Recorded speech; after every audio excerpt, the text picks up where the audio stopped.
admit the last couple of people who have come online, and as they're entering, they can say hello in chat.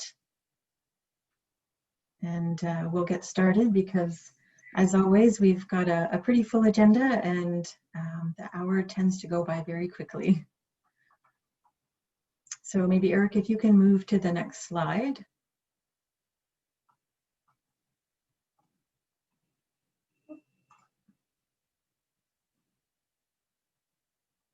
Okay.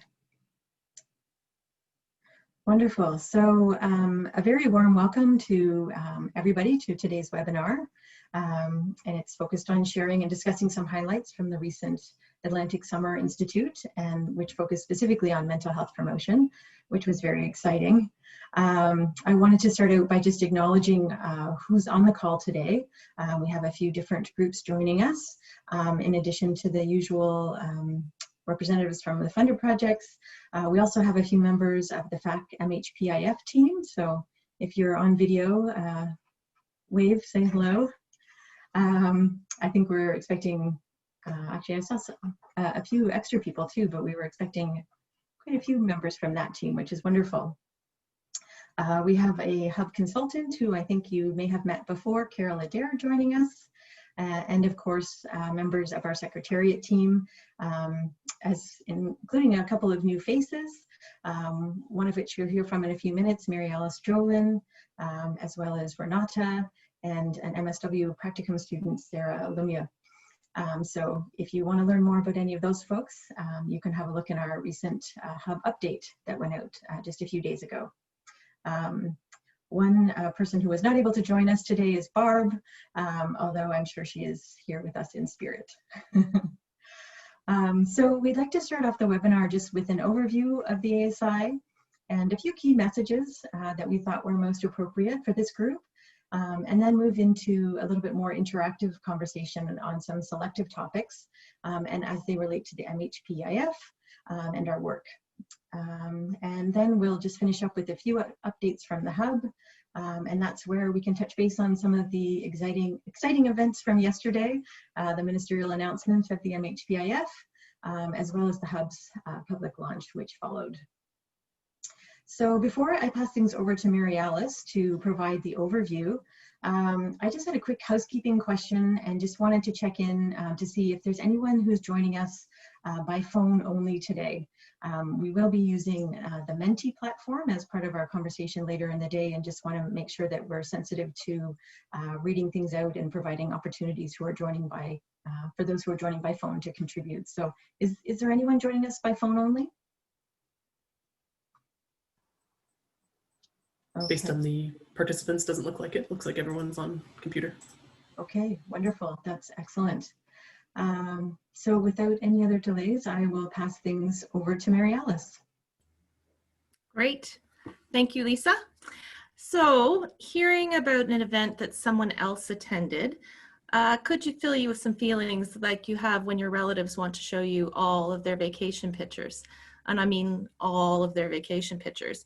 It's really hard to replicate and enjoy somebody else's experience to the same extent that they did. So we'll try to save you today from trying to convey all that we as attendees experienced at the Institute, and instead just try to pull out some high-level themes that hopefully all of us can relate to in some way. So by way of context, just as the Institute title suggests, the focus was on upstream determinants and interventions for mental health, with lots of emphasis on prevention and getting at root causes.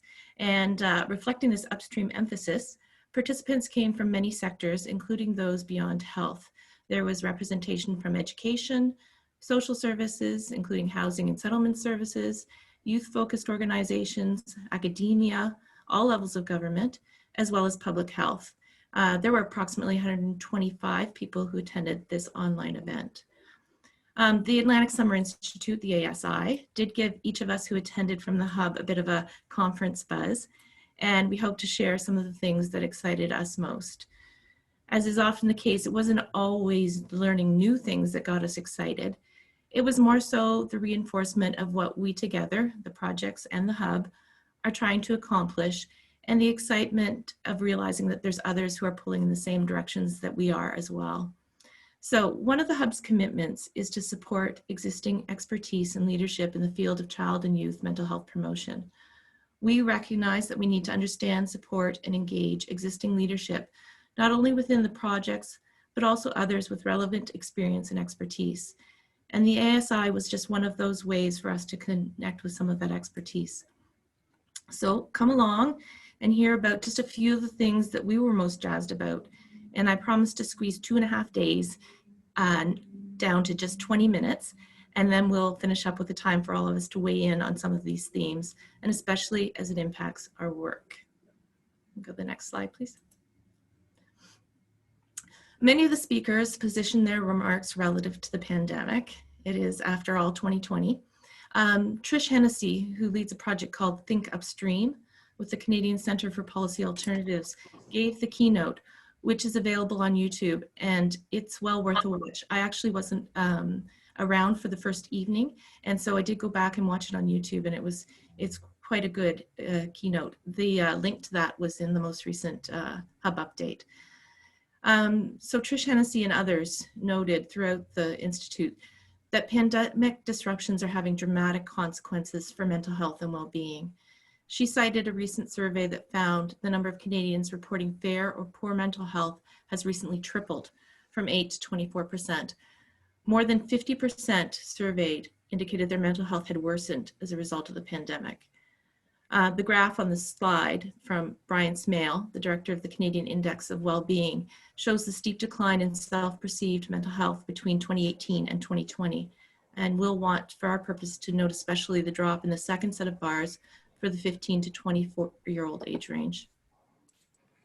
This and other emerging data was used to underscore the need to help children and youth recover socially and emotionally from the pandemic.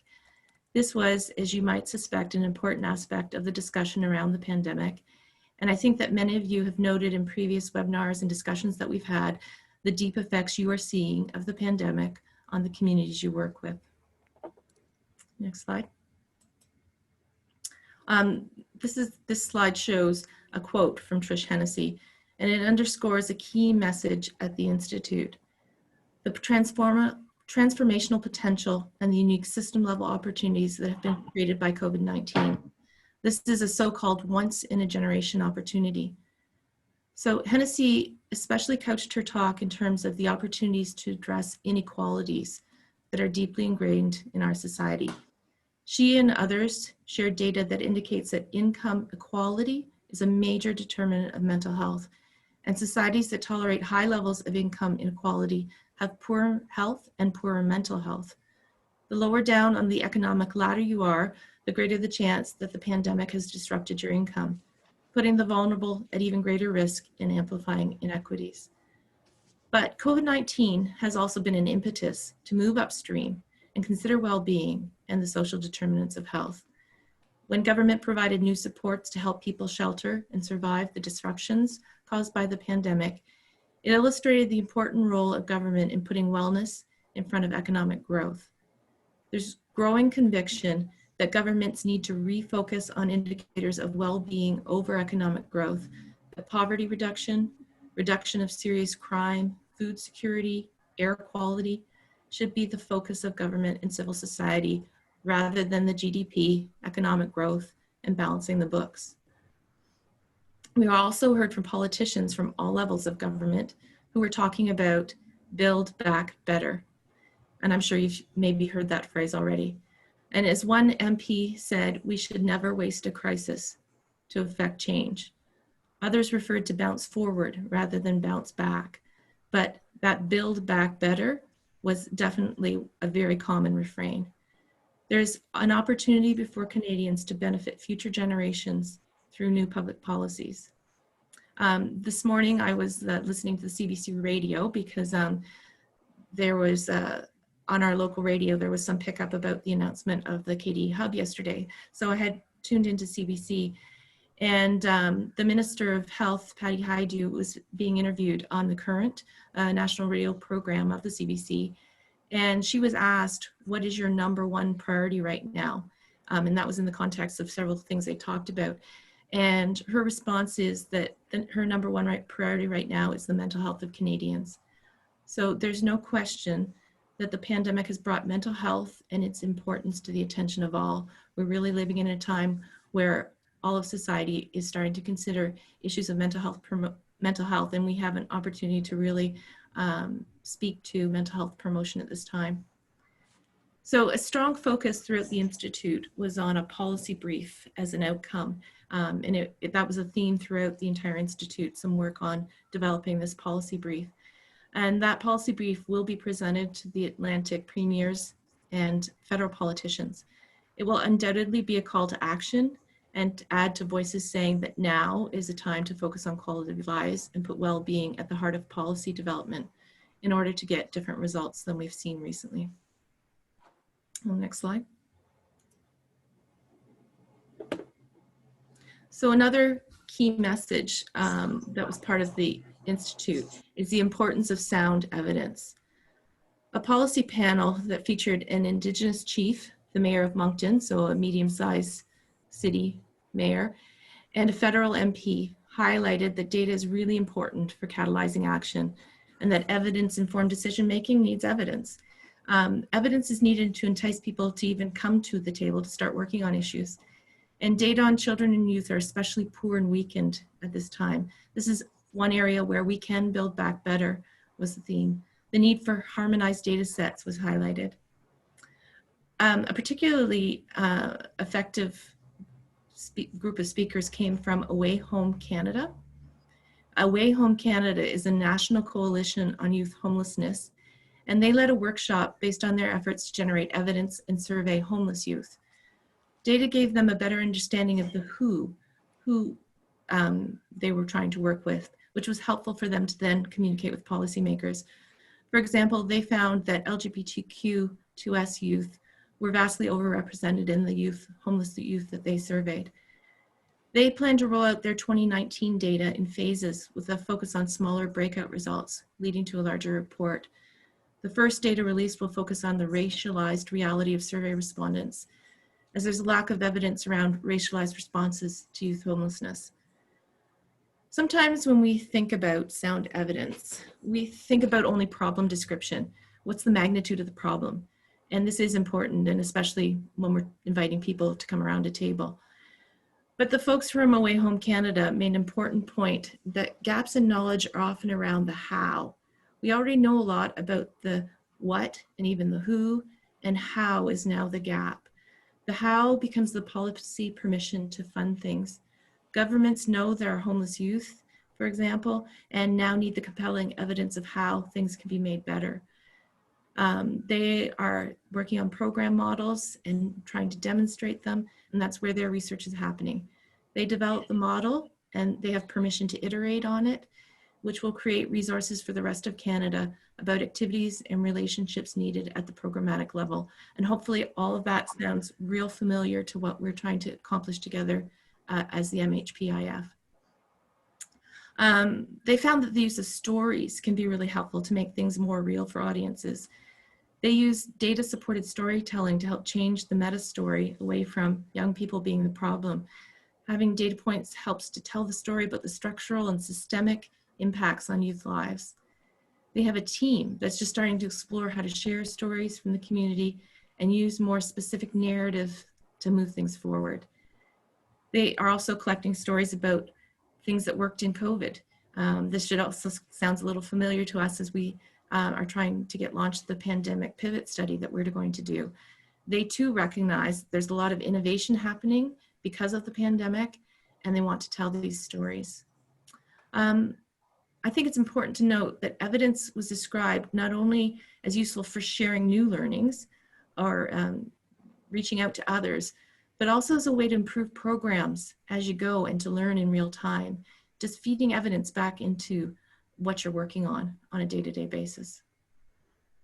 The next slide, please. Just want to return to that point I made earlier about the need for more data about children and youth at the national level. UNICEF Canada is starting to collect data on child and youth well-being. This slide, there are just a few of the statistics that within their first report, and many of you may have already maybe seen this report, and it's just chock full of lots of good information. So Lisa Wolf from UNICEF Canada was at the Institute, and she presented on the structure of this work and some of the 125 indicators across 9 interrelated dimensions on the status of children and youth. The indicators cover from birth to age 18. 60% of the indicators are self-reported by young people. They come from a wide number of surveys and other sources. And all of the indicators are actionable at local, provincial, and/or national levels. This was the source for some of the statistics that we used yesterday that were cited in our press release that was issued about the hub and its role in the MHPIF. Next slide.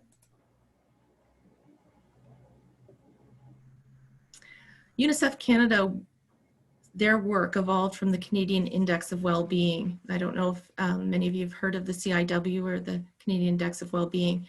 The CIW has been trying to shift the conversation from economic indicators to well-being indicators for many years and starting at a national level.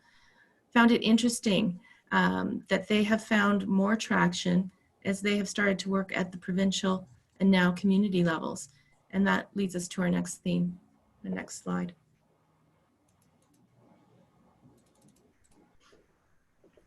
So another key message from the Institute was that community innovation is key to broader change. It was really heartening to hear many speakers and lots of discussion about the power of local action in terms of both policy and in terms of programs. In one Q&A session about how to prioritize mental health promotion within policy, there were many calls in the discussion for action at the federal level. For example, having a minister of wellness. And some of this national level action is, of course, may be needed. And it was also interesting that Trevor Hancock, he's an economist, had previously given a compelling presentation on economics as if well-being mattered. And he had even offered examples, most notably New Zealand, where national governments were now focusing on well-being. So given this context, calls for federal level changes and the examples he'd given, Dr. Hancock pointed out that municipal governments are central to shifting the focus to wellness and that there's huge potential for change at the local level. He said that change often comes from the bottom up and that with 3,500 municipal governments in Canada, there's great opportunity. The power of grassroots policy should not be underestimated for affecting change at all levels of government. This notion is very much aligned with our goals within the MHPIF, where there's also support for testing and learning from programs developed with community so that other communities and jurisdictions can benefit and adapt what works. It was really interesting to see how pockets of innovation within the Atlantic provinces were being shared with those from other communities. This especially happened through concurrent workshops, and I know that it certainly happened in the few that I was able to attend, where there was often this spirit of, here's what worked for us so far in our community, and just that real sense of wanting to share and for good things that were happening to move out more broadly within the Atlantic. So this combination, these last two themes, the combination of sound evidence and community innovation can be powerful, and I feel like we have this potential with the MHPIF as well. The next slide. This is just one last theme that was woven all throughout the Institute to highlight.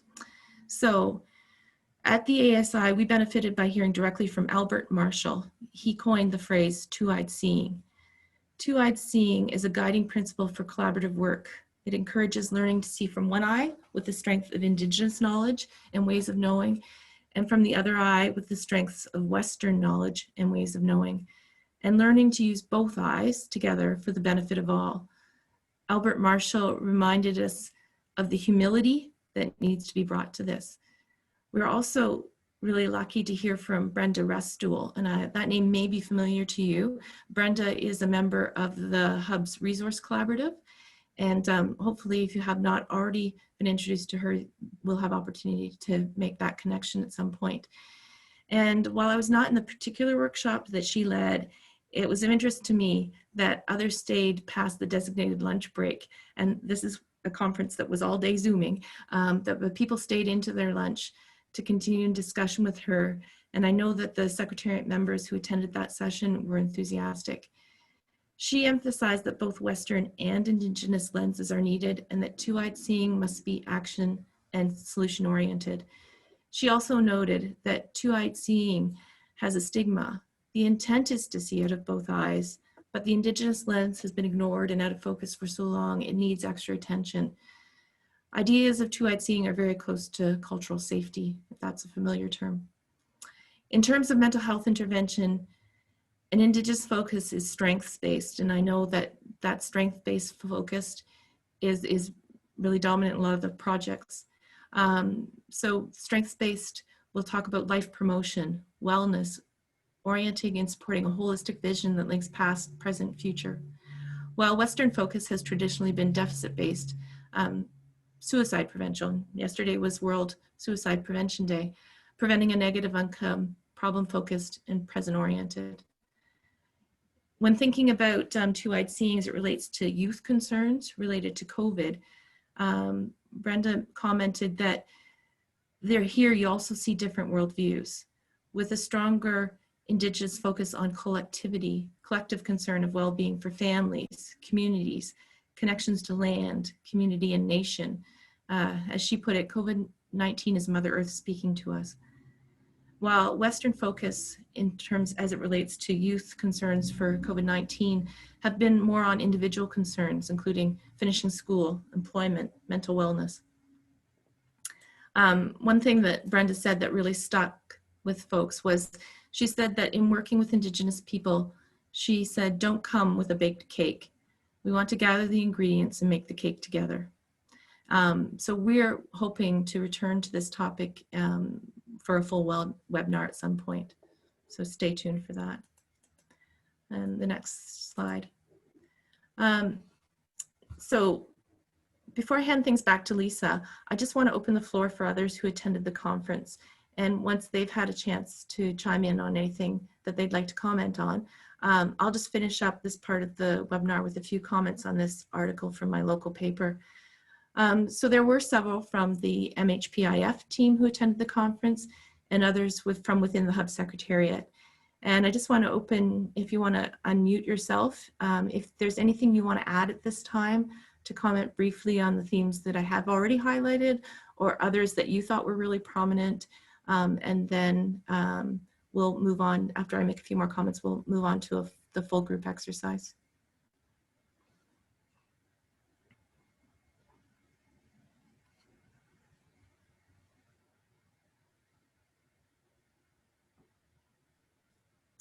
Okay, if there's no comments, that's great. Everybody will have an opportunity to participate in this next section. So if you were at the conference, please do chime in with anything you'd like to when we move to Menti.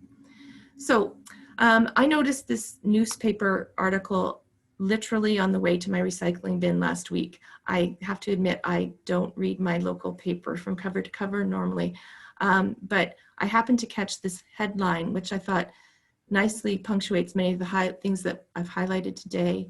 It's about a local youth planning table that's looking at well-being for those aged 9 to 18 in the Waterloo region. So this builds on the work done at the national level by UNICEF Canada, which in turn evolved from the Canadian Index of Wellbeing. So it nicely illustrates the power of data to not only call attention to an issue, but to guide planning. The need to work at all levels, including the local level, and the emerging evidence that we need to do more to promote mental health for our children and youth, and especially in light of the additional stressors of the pandemic. So in short, I just thought this was a beautiful connection to what we're doing. And it just underscores that the work that all of us are engaged in is incredibly important, relevant, and timely. So now at this point, I'm going to turn things back over to Lisa, and she's going to launch us on a discussion about several things that we've touched upon. All right, next slide, please, Eric. So thanks so much, Mary Alice. That was wonderful.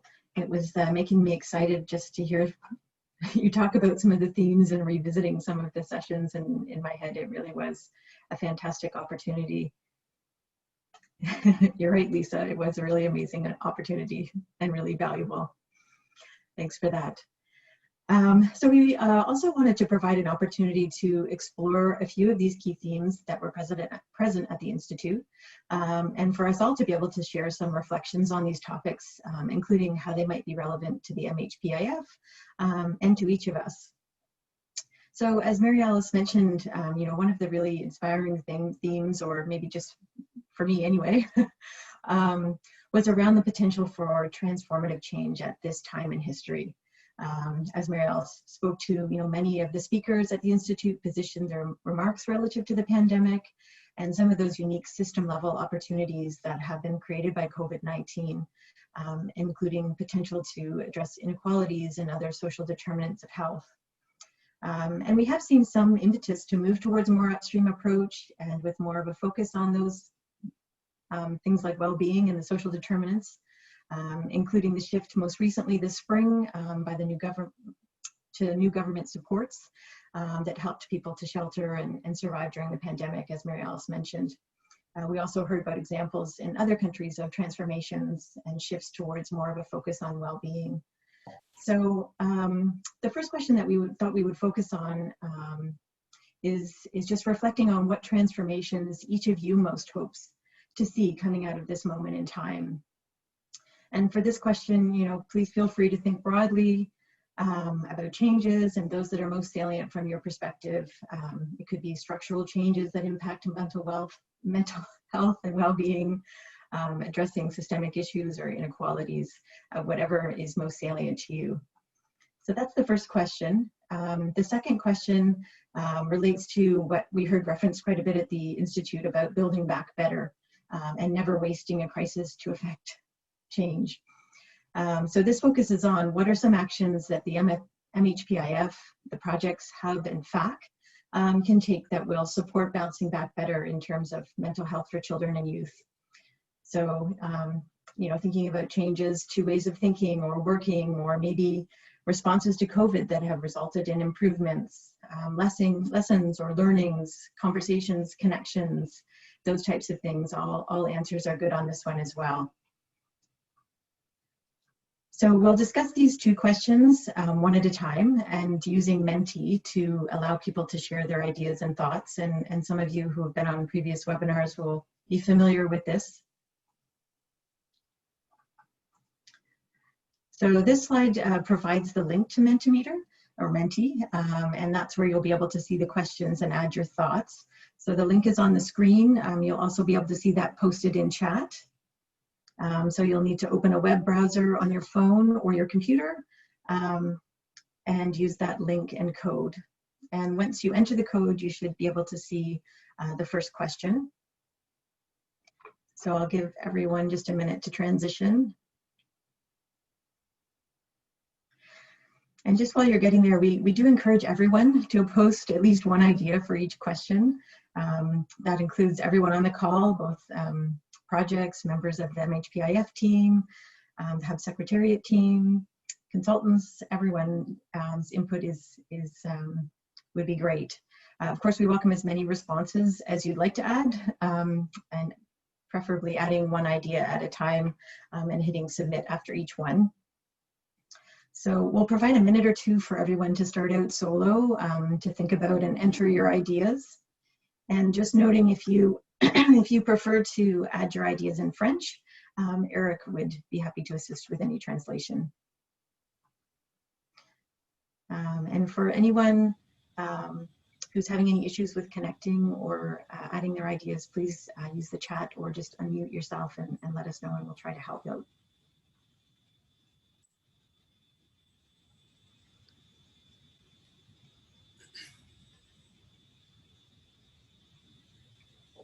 So Eric, do you want to flip to the Menti screen so we can see some of the responses coming in? And as you see some of these responses, feel free to build on them or add to them.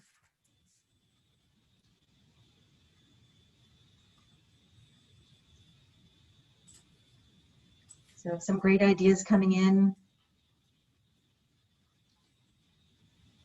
A greater focus on mental health promotion as being vitally important. There's a couple comments about that. Focus on mental health and well-being and being prioritized at different levels of government. More compassion, slowing down the pace of life.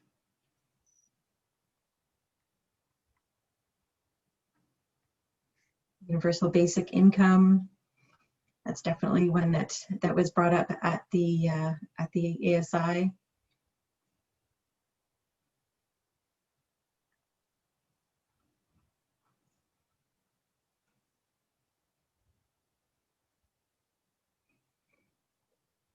Online resources.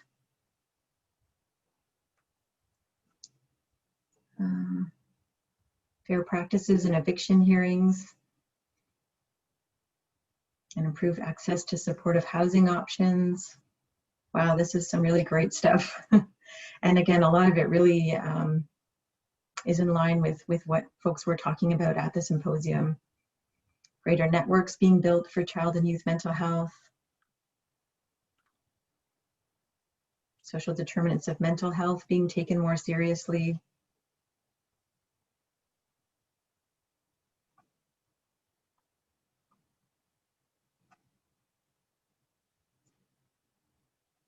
More targeted interventions for various populations. I'm not catching all of these, but I'm assuming that people are reading as they come in as well. There's lots here, and I think what might be most useful is for us to synthesize some of this as part of our event brief, because there's a lot to synthesize here, but really heartening to see a lot of the alignment with what we've heard from others at the ASI and others that are, you know, working on and working towards similar goals. That's wonderful. Thanks so much for all the comments. Is there any comments here that anyone wanted to comment on specifically or elaborate on?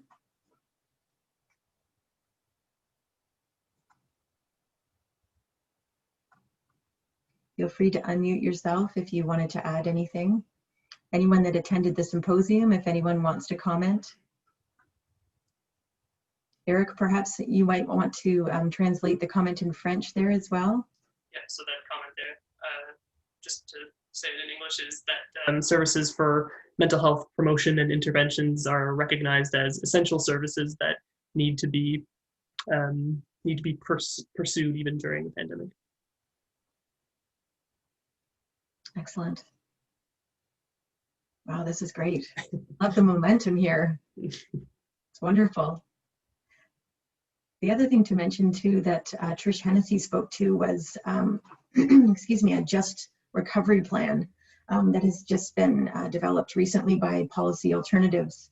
And it's a comprehensive plan that addresses many of these things like adequate housing, national universal childcare programs, pathways to higher education. It's very comprehensive. So if anyone's interested in that, you can find that at policyalternatives.ca.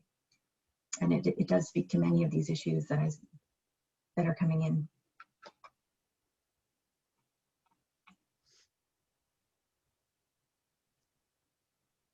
Beautiful. Okay. Well, if there is no other comments or things that people want to add in here, it would be great if we can move on to our next question. Oh, can we have the next one, Eric? Yeah, just a second. Oh, sorry. Need to rush you.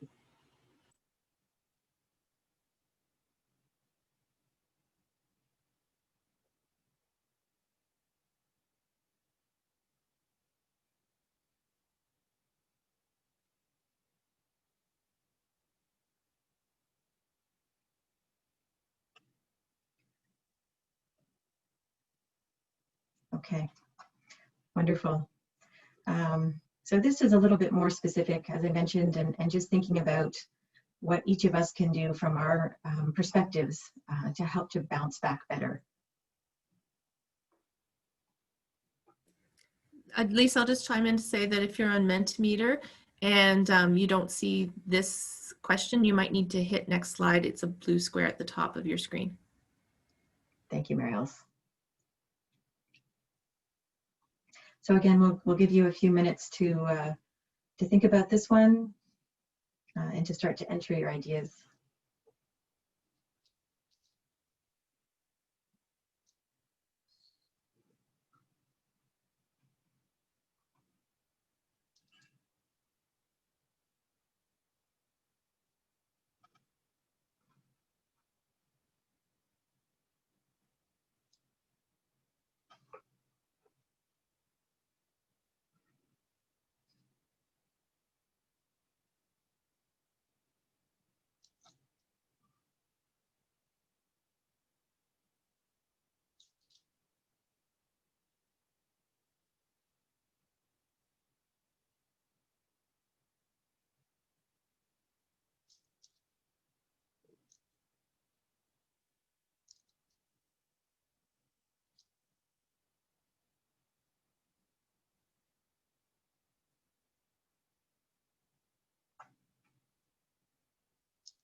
Okay, so there's some great comments being entered here. Some common comments around collecting and capturing community level successes and challenge and sharing and learning from those. And using some of those project findings as well to advocate for policy reform. Building on adaptations made during the pandemic. And as Mary Alice pointed to as well, promoting grassroots-based work and really capitalizing on its transformational potential. The flexibility and adaptations and interventions that are so important. And for all of us to keep asking and listening to communities they partner with to really understand their needs, ensure that needs are being met, being there for those who need us, highlighting how COVID has impacted different communities in unique ways, and how to address those impacts.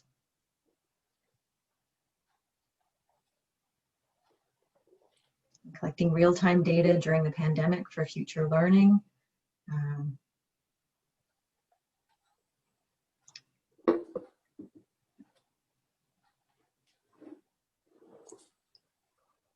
Also a comment about flexibility of funders around the need to adapt to changing conditions. And supporting grass level services and utilizing them as the experts that they often are. Again, some really great ideas here, and wonderful to see how this can be applied to the MHPIF and specifically. Answering the how gap in knowledge. That's another great one. So how to engage different target populations, how to adapt for different contextual conditions.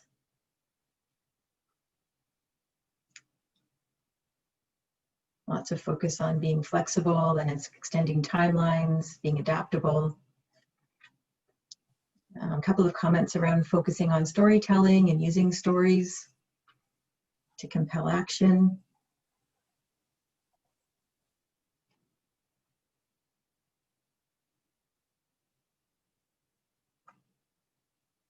Yeah, these are all really great. And again, I can see some themes emerging across some of these comments, and we'll make sure we gather those up and summarize those as part of our event brief. So supporting participants to be engaged in the challenge, in the change and redesign of projects, That's great, and particularly if moving to online platforms, which I know has been the case for many of you. Working on the ground and giving voice and support to those in our communities that have been silent about their challenges for much too long. Looks like there's one more there at the bottom, Eric. Can we continue scrolling? Oh, sharing the stories of communities and participants and their experience with COVID-19 to inform project and policy design.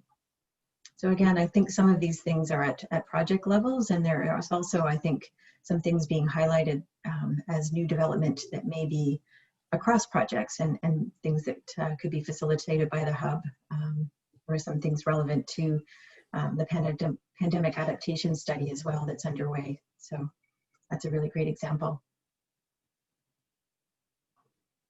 So again, is there any comments that people have seen or things that they that are really salient for them or they want to learn more about? Anyone want to unmute? If there's a particular comment, Eric can scroll back up to it.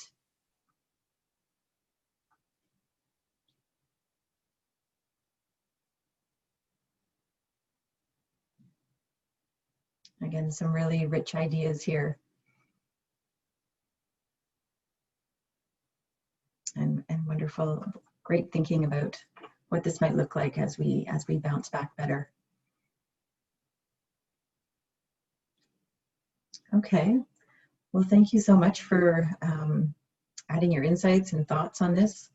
It's wonderful to see sort of engagement with some of the themes that excited us so much at the conference. So maybe we'll, unless anybody has any comments or things that they wanted to add, perhaps we'll move on to the next area for discussion.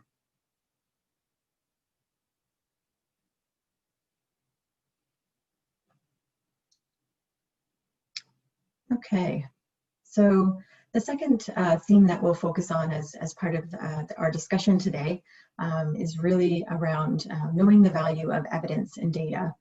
And the question that we thought we would discuss today relates to what this means for both projects as well as across projects and new knowledge development across projects.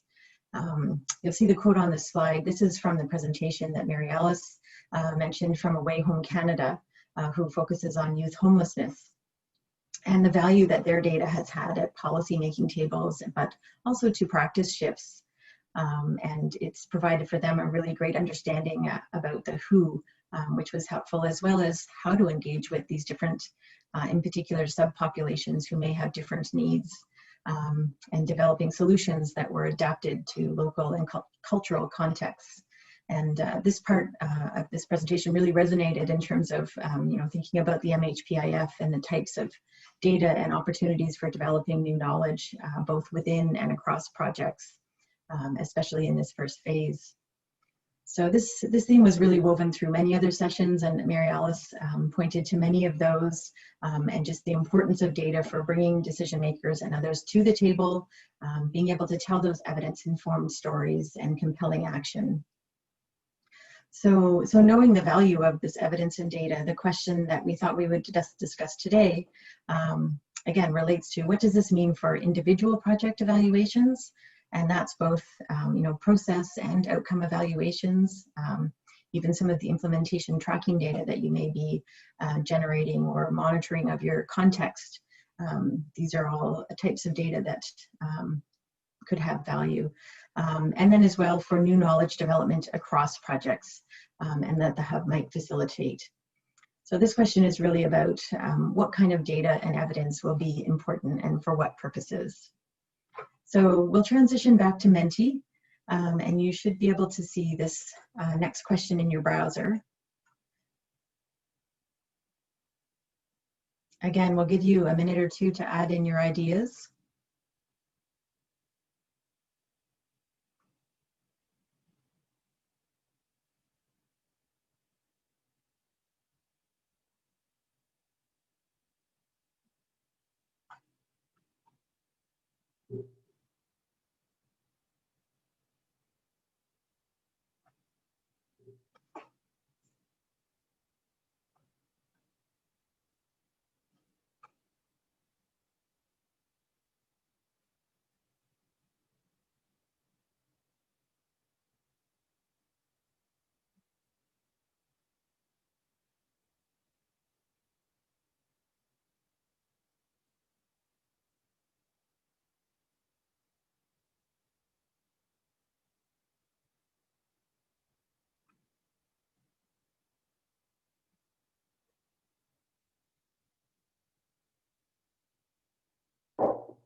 So some great ideas flowing in here.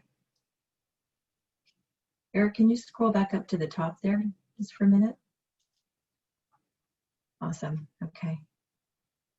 So great to see, you know, some pulling in of different themes from this institute as well. You know, integrating two-eyed seeing and storytelling as part of evaluation plans and implementation, as well as part of reporting. Amplifying youth voices, something else that was, you know, a theme that Muriel's didn't speak to, but was definitely a theme that was present at the Institute as well. Making connections between data points to tell a story. So again, really focusing on that evidence-based storytelling. Effective dissemination of results is key. Very true. How are findings shared, with whom, and are insights actionable? The importance of qualitative approaches to understanding data and also to telling good stories. Another really great point. What data is being collected by projects and how this can be linked for a broader picture. So some of that linking and learning across projects that we're aiming to do, especially supported by the Hub. Consistently bringing different valuable perspectives to evaluate a project. Why are you looking at it in X way? Why not Y way? What's most effective? Methods and approaches to support children and youth during COVID. Ways to engage specific populations. And collecting themes and links between projects to tell an overall story. Love that. Thinking carefully about how we might best communicate what is learned and in ways that we can influence policy and systems. Amen.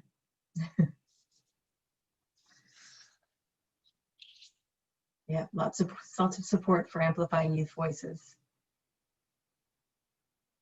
The data must be both relevant and rigorous so that as many as possible can learn from what we're doing. Great point. And who gets left out from traditional evaluation or research? Something else to another really important point. The process of storytelling with great detail and honesty, necessary for accurate and relevant data collection. And very true, a lot of valuable data can be retrieved from stories. And working to convince schools that data collection is very important, and even in a pandemic context. Yeah. Awesome. Again, some really great ideas and thinking for both at the project level, for FAC, for new knowledge development across projects. Some really great points here that we'll look forward to synthesizing and sharing back with you guys. Wonderful.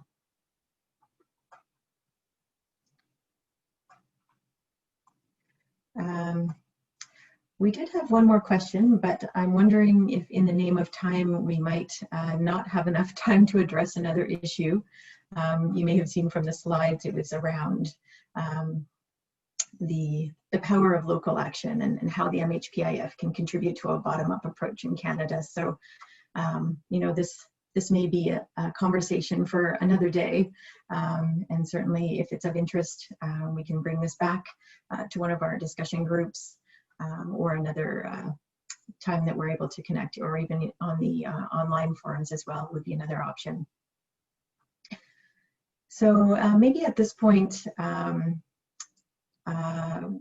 we will, whoops, move to our closing in just a moment. I do want to thank everyone for their very active participation and really, you know, getting their heads into some of the themes and thinking through how the MHPIF and themselves can relate to them. Hopefully you maybe felt a little bit of our excitement, and also, you know, just gave you a little bit of a time to pause and have a sense of being part of something larger, you know, a wider community that cares about and is trying to influence the same things that we are, and that we can start to engage with a little bit more at this point.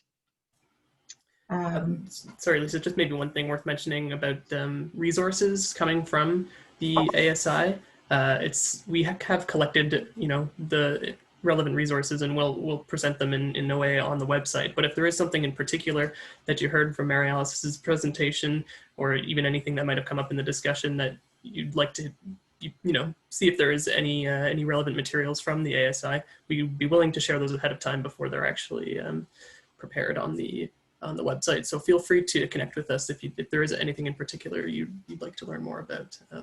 We are also exploring whether certain recordings from the sessions will be available from the ASI. They should be, and we'll find ways to share those if there's interest, for sure. Yeah, absolutely. Thanks, Eric. And the one presentation that is available, and Mary Alice mentioned, was Tris Hennessy's keynote presentation. So you can click on the link in our Hub update if you want to have a listen to that, and I would highly recommend that as well.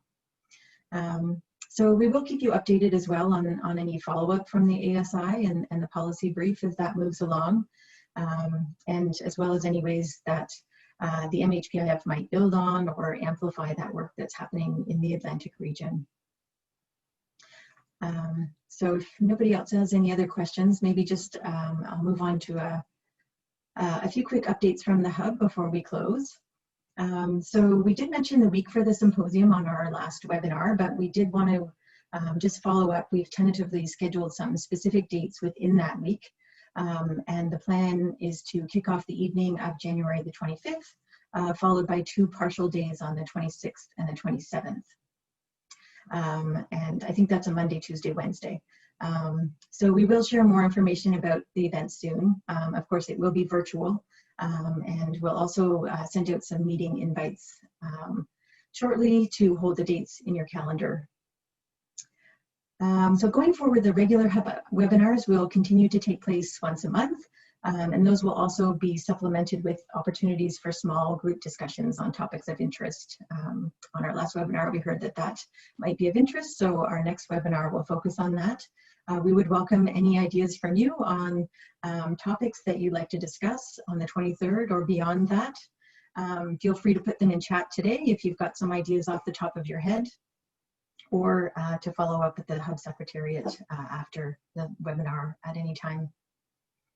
I mentioned a couple of times the Hub update did go out earlier this week, so there is some more news in there. If you want to go to that, you can catch up on any other updates. And then, of course, the last update is relates to the Hub's public launch. As you all know, yesterday was an exciting day for the MHPIF with the announcement from the Minister of Health. And the Hub did follow the announcement with our own public launch activities afterwards, including issuing a press release through our host institution, activating our social media, and sending some targeted emails to introduce the Hub to some key mobilizers. Barb did attend the announcement event in Scarborough yesterday, and we had some pickup from the CBC local news. If you haven't seen it, it's posted on the Kitchener-Waterloo CBC site. I'll just say that we're happy to share our experiences so far, and don't hesitate to be in touch if we can help out with your own public launches.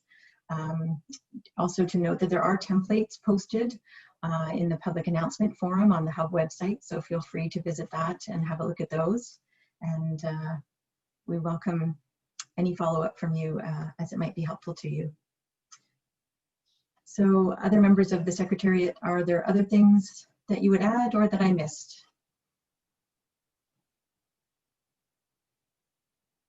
No? Okay. Well, again, many thanks to all for joining and for thoughtful participation.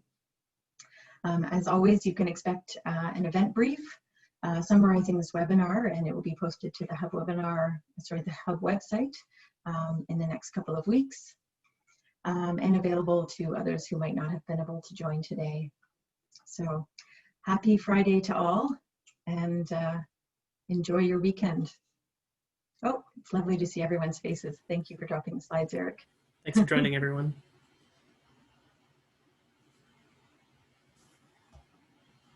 Bye for now.